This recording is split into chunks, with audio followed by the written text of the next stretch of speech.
तो पिछली बार पुलिस की नौकरी ज्वाइन करने के बाद सबसे पहले तो मैंने लोगों के चालान काटे, एक इल्लीगल ट्रक को गोल्ड चुराने से रोका और दिन खत्म होते होते मैंने कुछ बदमाशों से एक लड़की को बचा लिया और अब हर कोई मुझे सुपर कॉप बुला रहा था। तो अब मेरी जॉब का दूसरा दिन था और मैं अपने एक साथी ऑफिसर के साथ मिलकर शहर के सबसे बड़े जेल में जा रहा था। इंस्पेक्टर साहब ने मेरे पास एक आतंकवादी का केस ट्रांसफर कर दिया था और मुझे ये बोला गया था कि मैं अपने तरीके से उस आतंकवादी के मुंह से सारी इन्फॉर्मेशन निकलवा लूं। 2 घंटे ड्राइव करने के बाद फाइनली हम उस जेल में पहुंच जाते हैं। जेल का मेन गेट ओपन होता है और हम लोग फाइनली जेल के अंदर पहुंच गए थे। फिर गाड़ी को पार्क करने की एक सही जगह ढूंढने के बाद हम दोनों ऑफिसर्स मिलकर जेल के अंदर आ जाते हैं और उस कैदी से पूछताछ करना शुरू कर देते हैं। इंस्पेक्टर साहब की बात मानी जाए तो इस आतंकवादी ने 50 किलो आरडीएक्स कहीं तो भी छुपा के रखा है और काफी पूछने के बाद भी अपना मुंह नहीं खोल रहा था। पहले तो मैंने इससे कुछ बेसिक सवाल पूछे जैसे तुम्हारा नाम क्या है, तुम कहाँ से आए हो, लेकिन इसने इसका जवाब बिल्कुल नहीं दिया। मेरे साथी ऑफिसर ने भी इसे धमकाने की कोशिश की लेकिन इसने एक भी वर्ड अपने मुंह से नहीं निकाला और थोड़ी देर बाद वो बोलने लगा, अबे तुमको जितना सवाल पूछने के पूछ लो, मेरे मुंह से एक भी वर्ड नहीं निकलेगा तो नहीं निकलेगा, मेरे धंधे का उसूल है, समझ में आया ना।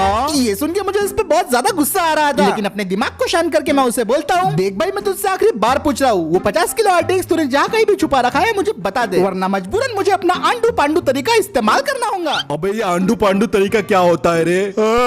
ये क्या है? ये था मेरा आंडू पांडू तरीका। मैंने अपने हाथ में पेंचिस उठाया और उसे बोलने लगा, भाई तू जानता है ये क्या है? इसे हम पेंचिस कहते हैं और ये काफी चीजें उखाड़ने के लिए काम में आता है। और तू ये बात जानता है कि अगर तूने मुझे नहीं बताया कि वो आरडीएक्स कहाँ है तो मैं इससे टिंगू भी उखाड़ सकता हूँ। ये सब देख के वो कैदी बुरी तरीके से घबरा गया था और मैं अपने पेंचिस की मदद से उसे और भी ज्यादा डराया जा रहा था। मैंने उसे बोला कि 10 सेकंड के अंदर तूने नहीं बताया कि आरडीएक्स कहाँ है तो मैं तेरे नाखून, दांत, तेरे उंगलियां और तेरा वो भी उखाड़ दूंगा। ये सब सुन के वो घबरा गया और एकदम चिल्ला के मुझे बोलने लगा, मेरे पास टिंगू नहीं है तो कुछ जो करना है कर ले। अब मुझे समझ में आ गया था कि सीधी उंगली से घी नहीं निकलने वाला तो अब चम्मच को इस्तेमाल करना ही पड़ेगा। मैंने पेट्रोल पंप का कैन अपने हाथ में उठाया और उसे बोलने लगा, चल भाई तेरा वक्त आ गया, गुड बाय। और इतना बोल के मैंने उसकी कुर्सी नीचे गिरा दी। अब मुझे ऐसा लग रहा था कि वो सच में डर रहा है। फिर उसके बाद मैंने पेट्रोल के टैंकर का ढक्कन खोला और एक कपड़ा उसके मुंह पे रख के बोलने लगा कि भाई अब तेरे जाने का टाइम आ चुका है। पेट्रोल की आवाज सुनते ही वो जोर जोर से चिल्लाने लगा और मुझे बोलने लगा, मुझे मत मारो, मैं बताता हूँ। और अब ये बंदा पूरी तरीके से लाइन पे आ गया था। मैंने पेट्रोल के टैंकर को वापस ढक्कन लगा दिया और उसके बाद मैंने उसकी कुर्सी वापस उठा दी।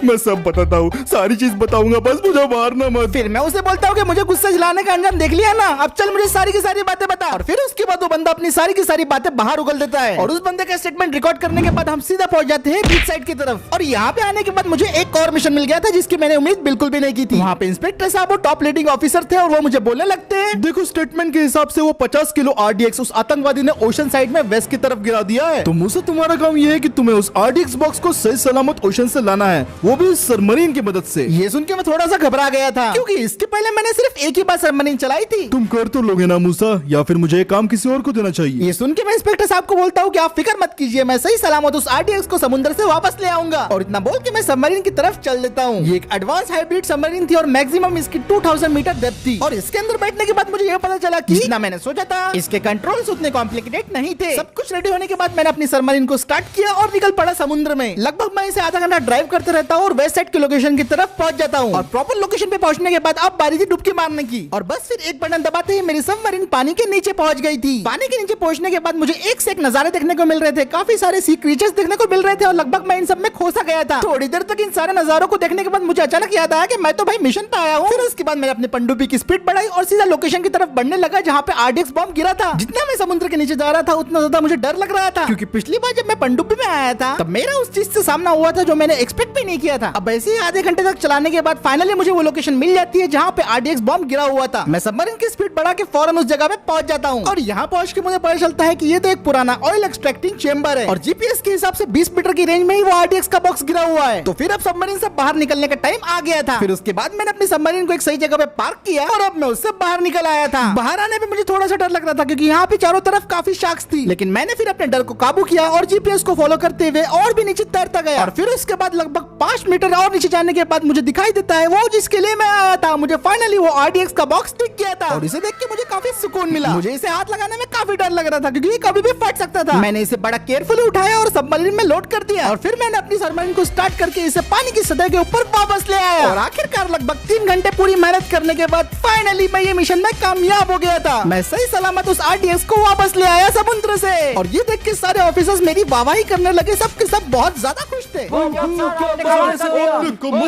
कमाल कर दिया। लाजवाब मूसा, लाजवाब, क्या बात क्या बात। पूरा पुलिस डिपार्टमेंट मुझसे बहुत ज्यादा खुश था और मैं अपने आप पे बहुत ज्यादा प्राउड महसूस कर रहा था। इंस्पेक्टर साहब ने कहा कि इसके लिए तुम्हें एक बहुत बड़ा इनाम दिया जाएगा और उन्होंने ये भी कहा कि अब तुम घर पे जाके आराम कर सकते हो, आज की तुम्हारी शिफ्ट यही खत्म होती है। तो उसके बाद फिर मैं अपनी गाड़ी में बैठ के सीधा अपने घर की तरफ निकल पड़ा। अब मैं मस्त आराम से अपने गाड़ी में गाने सुनते हुए घर की तरफ निकल रहा था और मैं अंदर से बहुत ज्यादा खुश भी था। पर तभी पीछे मेरे अचानक से एक ब्लैक स्कॉर्पियो वाला आता है और वो बहुत जोर से हॉर्न मार रहा था और फिर उसके बाद उसने मुझे बहुत तेज रफ्तार से ओवरटेक किया। वो ट्रैफिक में बिल्कुल आड़ी टेढ़ी रैश ड्राइविंग कर रहा था और अपने उसने गाड़ी की शीशे पूरे ब्लैक करवा लिए थे और मैंने सोच लिया था कि भाई आज घर जाने से पहले इसको एक बहुत बड़ा चैलेंज मार के जाऊंगा। तो मैंने अपनी गाड़ी की स्पीड बढ़ाई और उसका पीछे करने लगा। जैसे ही उसे पता चला कि मैं उसका पीछा कर रहा हूँ उसने अपनी स्पीड बढ़ा दी, पर मैं भी उसका आसानी से पीछा नहीं छोड़ने वाला था। मैं अपनी पुलिस का सरल इस्तेमाल करके उसे रुकने के लिए बोल रहा था, लेकिन वो बंदा अपनी रफ्तार और भी ज्यादा बढ़ाई जा रहा था और मैं भी उसके ठीक पीछे लगा हुआ था। मैं उसे पकड़ने की पूरी कोशिश कर रहा था, लेकिन जैसे मैं उसके पास आ रहा था वो अपनी स्पीड और भी ज्यादा बढ़ा दे रहा था, जिसकी वजह से उसे पकड़ना काफी मुश्किल हो रहा था। फिर उसने अपनी गाड़ी को जंगल के रास्ते में मोड़ लिया और मैं भी उसका पीछा करने लगा। इस बंदे को मैंने सोच लिया था कि जितना मुझे भगा रहा है ना उतना लंबा मैं इसका चालान मारने वाला हूँ, लेकिन फिर वो बंदा वो करता है जिसकी मुझे उम्मीद ही नहीं थी। अचानक से वो बंदा अपनी स्कॉर्पियो को बीच रास्ते में रोक देता है और मैं भी अपनी गाड़ी को रोक के फटाक से अपनी गाड़ी से उतर जाता हूँ और अपनी गन को बाहर निकाल के उसकी गाड़ी की तरफ बढ़ने लगता हूँ। अब ऐसे बंदों का कोई भी भरोसा नहीं होता। मुझे लग रहा था इसके पास हथियार है, तो मैं इसकी तरफ गन लेके बढ़ता हूँ और उसे बोलता हूँ कि जल्दी से अपनी गाड़ी से बाहर निकलो। और ये बोलने के बाद भी उस बंदे का कोई रिस्पॉन्स नहीं आया अंदर से। मैंने उसे बोला कि अगर तू 3 की गिनती पे बाहर नहीं आया तो मैं तेरी गाड़ी पे शूट कर दूंगा और फिर मैंने 3 की काउंटिंग करना शुरू कर दिया। 3, 2, 1। एक की गिनती में गाड़ी से जो बाहर निकला उसे देख के मैं हैरान हो गया था। क्यों बे, तुझे बहुत ज्यादा चर्बी चढ़ा है क्या? ये ब्लैक स्कॉर्पियो का ड्राइवर मावेश था, लेकिन मैं इस बार उससे डरा नहीं और मैं उसे सीधा बोला कि अपने हाथ ऊपर करो और तुम्हें फाइन भरना पड़ेगा। तू अपुन से जुर्मा लेगा? इधर ही जुर्म ठोक डालेगा मैं। मावेश, मुझे फर्क नहीं पड़ता कि तुम कितने बड़े गैंगस्टर हो, पर कानून सबके लिए एक जैसा है तो तुम्हें फाइन देना ही होगा। तब तो तुझे मरना होगा। तेरी तो मावेश मुझ पे हमला करने के लिए आ रहा था और इससे पहले कि वो कुछ कर पाता मैंने फटक से 2 गोलियां मावेश की सीने पे दाग दी। मावेश घायल होकर जमीन पे गिर पड़ा और वो दर्द से चिल्ला रहा था। नमक हराम, तूने ये क्या कर दिया? मैंने मावेश को बोल दिया कि यही तेरा अंत है। मावेश ने पास्ट में जबरदस्ती मुझसे जो जो काम करवाई उन सब का ये नतीजा था और अपनी जान बचाने के लिए पुलिस वालों को गोली चलाना अलाउ रहता है। तो मैंने जो किया वो बिल्कुल सही था। मुझे इस बात की खुशी थी कि कम से कम मैंने इस शहर से एक गैंगस्टर को तो कम कर दिया और अभी मावेश का बच्चा कभी किसी और को परेशान नहीं कर पाएगा। मुझे तो लग रहा था कि सब खत्म हो गया, लेकिन अचानक से पीछे से मावेश फिर से उठ खड़ा होता है और मुझे बोलने लगता है, अबे ओ छपरी, तुझे क्या लगा अपन ये काली टी शर्ट यूं ही पहनता है? यह बुलेट प्रूफ जैकेट है जो अपन को तेरे जैसे गद्दारों से बचाता है। अब तू नहीं बचेगा। मावेश को जिंदा देख के मैं समझ गया था कि मैं एक बहुत बड़ी मुसीबत में अब फंस चुका हूँ। और फिर उसके बाद मुझे मावेश अपने कुंफू कराटे से सूतना शुरू कर देता है। उसने मुझे कई जोरदार पंचेस मारे और मेरी हड्डियों को चटका दिया और कई लात घूंसे मारने के बाद उसने आखिरकार मुझे जमीन पे पटक दिया और मैं पूरी तरीके से घायल हो गया था। अब शाम हो चुकी थी और मैं घायल जमीन पे पड़ा था और फिर उसके बाद मावेश मुझे बोलने लगता है, मैं चाहूँ तो मैं तुझे अभी मार सकता हूँ, पर तू बड़े काम का बंदा है रे, इसलिए मैं तुझे एक और मौका देना चाहूंगा। कल सुबह 10:30 बजे जो मालगाड़ी जाने वाली है उसमें मेरा एक कीमती सामान है। ये सुन के मैं उसे बोलता हूँ कि प्लीज अब मुझे पूरी ट्रेन चोरी करने को मत बोलना। चोरी तो तुझे करनी है, पर पूरी ट्रेन नहीं, उसका सिर्फ एक डब्बा जो लास्ट में होगा। वो डब्बा चुरा के मेरे पास लेगा, शायद मैं तेरी जान बख्श दूं, और अगर नहीं लाया तो अंजाम तो तुझे पता ही है ना। अब मैं फिर से आ जाके एक बड़ी मुसीबत में फंस गया था, लेकिन अपनी जान बचाने के लिए मुझे ये काम करना ही था। मावेश ने मुझे धमकी भी दी थी कि मैं अगर किसी और पुलिस वाले को ये बात बताऊंगा तो वो मुझे सीधा गोली मार देगा, और ये काम जो उसने मुझे दिया था उसे अकेले करना मेरे लिए पॉसिबल नहीं था। तो मदद के लिए मैं अपने कुछ पुराने गैंग मेंबर दोस्तों के पास आ गया था, और जैसे मैं अपने पुराने दोस्तों के पास पहुंचा वो मुझे बोलने लगे, अबे तू इतने दिनों के बाद कोई काम ही होगा तभी अपने पास आया है। ये बिडू कैसा है रे तू? मैं उन्हें बोलता हूँ कि दोस्तों मैं बड़ी मुसीबत में हूँ, मुझे तुम्हारी मदद चाहिए। कहा था ना मैंने काम से आया है ये बिडू चुप, बता रहे बिडू कौन से काम मेरे देखूं। फिर उसके बाद मैं उन्हें सारा प्लान समझाने लगता हूँ और वो सारा प्लान सुनने के बाद मुझे बोलते हैं, प्लान तो काफी बढ़िया है लेकिन रिस्की बहुत है। अगर तू पैसा देगा तो अपन कितना भी बड़ा रिस्क लेने को तैयार है बिडू। मैं उन्हें बोलता हूँ तुम्हें जितना पैसा चाहिए उतना मिल जाएगा, लेकिन अभी मेरे साथ चलो। अब मेरे दोस्त मेरा साथ देने के लिए मान गए थे और हम सारे के सारे मेरी स्कॉर्पियो में बैठ के निकल पड़ते हैं रात में, और मैं उनको लेके चलता हूँ आरटीओ ऑफिस के बैकयार्ड में जहाँ पे सीज किए हुए गाड़ियाँ या फिर ट्रक्स रखे हुए होते हैं। ये बिडू आरटीओ ऑफिस में अपना क्या काम है? तो मैं उन्हें बोलता हूँ कि तुम्हें चुपके से अंदर जाना है और वहाँ पे जाके तुम्हें 3 ट्रक्स को चुरा के लेके आना है। इतनी सी बात, मुझे लगा बड़ा काम होगा। अबे चुप, चलो जाके चुरा के लेके आते। और फिर वो तीनों की तीनों आरटीओ ऑफिस की तरफ जाने लगते हैं। मुझे काफी घबराहट हो रही थी कि ये लोग ये काम कर भी पाएंगे या फिर नहीं, पर ये लोग तो काफी कमाल के निकले। इन्होंने 10 मिनट के अंदर तीनों की तीनों ट्रक्स का लॉक तोड़ दिया और सारे के सारे ट्रक्स को उन्होंने स्टार्ट भी कर दिया। और फिर उसके बाद उन्होंने सारे ट्रक्स को आसानी से आरटीओ ऑफिस से बाहर निकाल लिया था और वो सारे के सारे ट्रक्स को अपने अड्डे पे लेके जा रहे हैं जो मैंने बोला था। ये काम तो हो गया था, लेकिन कल वो दिन था जब मैं अपनी जिंदगी की सबसे बड़ी और रिस्की रॉबरी करने जा रहा था। अब अगली सुबह लगभग 10:15 पे मैं उस जगह पे पहुंच गया था जहां से माल गाड़ी गुजरने वाली थी और मैंने अपना बेस कुछ ऐसा बदल लिया था कि मुझे कोई पहचान ना सके। यहाँ पे वो ट्रक्स भी मौजूद थे जो मैं और मेरे दोस्तों ने मिलकर कल रात को चुराए थे और टनल के बाहर हम लोग इंतजार कर रहे थे कि अब कब रेल आएंगी और कब हम अपना धावा बोलेंगे। हमें ज्यादा इंतजार करना नहीं पड़ता क्योंकि 15 मिनट के अंदर ही हमें वो मालगाड़ी दिख जाती है जिसके अंदर मावेश का कीमती सामान रखा हुआ है। और जैसे मालगाड़ी हमारे सामने से गुजरी हम समझ गए थे कि यही सही टाइम है धावा बोलने का। मैं फटाफट भागते हुए ट्रक की तरफ जाता हूँ, ट्रक में बैठ जाता हूँ और अपने दोस्त को बोलता हूँ चलो भाई। मैंने अपने दोस्त को बता के रखा था कि जितना हो सके ट्रेन से नजदीकी बनाए रखो और उसे फॉलो करो। शुरुआत में तो हम ट्रेन के साथ साथ ही चल रहे थे, लेकिन जितना हमने सोचा था ये उतना आसान नहीं था। जिस रास्ते के जरिए हम ट्रेन को फॉलो कर रहे थे वो पूरी तरीके से उबड़ खाबड़ रास्ता था और वहाँ पे ट्रक के लिए तो बिल्कुल भी जगह ही नहीं थी। टायर्स की ग्रिप तो बिल्कुल भी नहीं बन पा रही थी और बीच बीच में ट्रैक्स भी आ जा रहे थे। मेरा दोस्त ट्रक को कंट्रोल करने की पूरी कोशिश कर रहा था, लेकिन तभी उतने में ट्रक एकदम ही आउट ऑफ कंट्रोल हो जाता है और एकदम रोड के नीचे आ जाता है। ट्रक अब बुरी तरीके से हिल रहा था और खराब रास्ते या फिर पत्थर से टकराने की वजह से इसका किसी भी टाइम एक्सीडेंट हो सकता था। मेरा दोस्त बड़ी मुश्किल से ट्रक को कंट्रोल कर पा रहा था और मैं भी उसका पूरा साथ दे रहा था। भाई सामने देखो, हम कई बार लाइट के खंभों से टकराते हुए बाल बाल बच गए, लेकिन फाइनली हमने फिर से ट्रक को कंट्रोल कर लिया था और मेरे दोस्त ने बोला भाई जल्दी से अब तो कूद जा यहाँ से। और मेरा प्लान एग्जैक्टली यही था। बड़ी मुश्किल से डरते हुए मैं ट्रक से बाहर निकलता हूँ और पूरी हिम्मत करके सही मौका देखने के बाद मैं चलते हुए ट्रक से छलांग लगा देता हूँ ट्रेन के डब्बे पे। और फाइनली आखिरकार इतना सब कुछ जुगाड़ करने के बाद मैं पहुँच गया था ट्रेन के ऊपर। मेरे ट्रेन के ऊपर चढ़ने के बाद अब बारी थी अगले पड़ाव की। मेरा दोस्त अपने ट्रक को घुमा के फटाक से रिवर्स कर लेता है और पूरी रफ्तार से अपने ट्रक को रिवर्स में भगाते हुए ट्रेन के लास्ट वाले डब्बे पे जाके अपने ट्रक को अटैच कर देता है। हमारा ट्रक अब ट्रेन के लास्ट वाले डब्बे पे अटैच हो चुका था। मेरे दोस्त ने अपना काम कर दिया था और अब बारी थी मेरी। मुझे भागते भागते ट्रेन के लास्ट डब्बे पे पहुंचना था, तो मैं फटाफट डब्बों पे चढ़ना शुरू कर देता हूँ, टॉम क्रूज के जैसा भागना शुरू कर देता हूँ और टॉम क्रूज से इंस्पायर होकर मैंने एक लंबी छलांग भी लगा दी।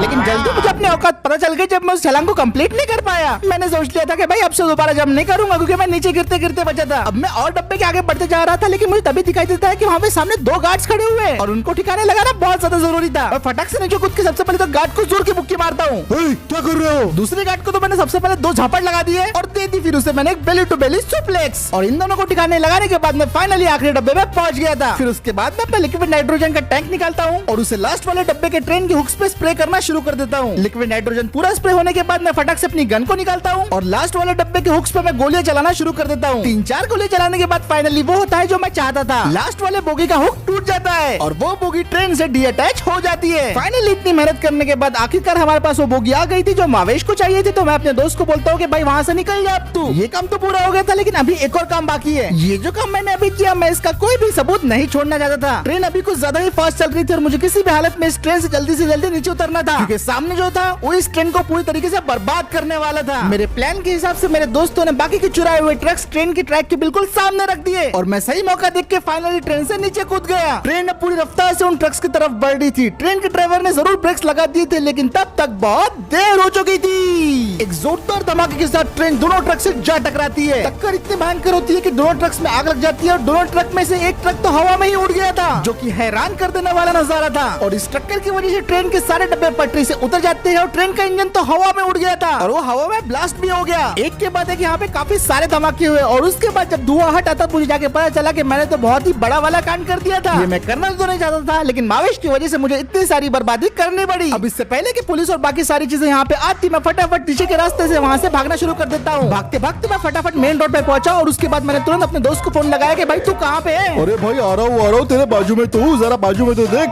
गाड़ी लेके आ रहा हूँ। मेरा दोस्त कुछ ही देर में वो बोगी लेके आ गया था जिसे आज हमने मावेश के लिए चुराया था और अब वो ट्रक से हमारे अटैच हो गई थी। चल भाई चल। फिर मैं ट्रक में बैठ जाता हूँ, अपने दोस्त को बोलता हूँ भाई तूने तो कमाल ही कर दिया और फिर हम लोग ट्रक को चालू करके वहाँ से निकल पड़ते हैं। ये रॉबरी अभी तक की मेरी सबसे ज्यादा रिस्की रॉबरी थी और इसमें हम दोनों की जान भी जा सकती थी, लेकिन शुक्र इस बात का था कि हमें इस रॉबरी से जिंदा लौटा है। और फिर हम ट्रक को ड्राइव करके सीधा पहुंच जाते हैं मावेश के एरिया में। मावेश इस बार अपनी पूरी की पूरी गैंग के साथ आया था, लेकिन वो मुझे देख के हैरान हो गया क्योंकि उसे भी यकीन नहीं हो रहा था कि मैंने ये चोरी कैसे कर लिया आखिरकार। फिर मैं ट्रक से उतर के मावेश के पास जाता हूँ और उसे बोलने लगता हूँ, जैसा तुमने कहा था मैंने वैसा काम कर दिया। ए भोलू जरा चेक तो करके यार सामान सही है या फिर नहीं। इतना सुनते ही मावेश का एक बंदा भागते हुए बोगी की तरफ जाता है और उसके कंटेनर को ओपन करके सारी चीजों को चेक करने लगता है। और फिर उसके बाद वो बोलता है मावेश को, भाई सब एकदम ठीक है, सारा सामान है। क्या बात है, लगा नहीं था तू ये काम कर सकता है, चल अब चले जा। और मैं फिर मावेश को ठीक है बोल के वहाँ से निकल जाता हूँ। ये काम तो मैंने कर लिया था, लेकिन अभी मुझे बहुत ज्यादा गुस्सा आ रहा था। मैंने फैसला अब कर लिया हूँ कि इसकी गुलामी अगली बार से नहीं करूंगा, और अगली बार ये मुझे कुछ भी ऐसा काम देता है तो मैं उसके लिए अब तैयार हूँ। अब तो सीधा आर या पार ही करना है। तो इसी के साथ आज का वीडियो अब यही खत्म करते हैं। अगर आपको ये वीडियो पसंद आया है तो वीडियो पे एक लाइक करो, शेयर करो। चैनल को देख रहे हो दोस्तों पहली बार तो चैनल को सब्सक्राइब करना बिल्कुल भी मत भूलना। 12,000 लाइक्स का एम रखते हैं, इस पे जल्दी 12,000 कर दो। नेक्स्ट वीडियो जल्दी आ जाएगा और मैं मिलता हूँ आपसे अगले वीडियो में।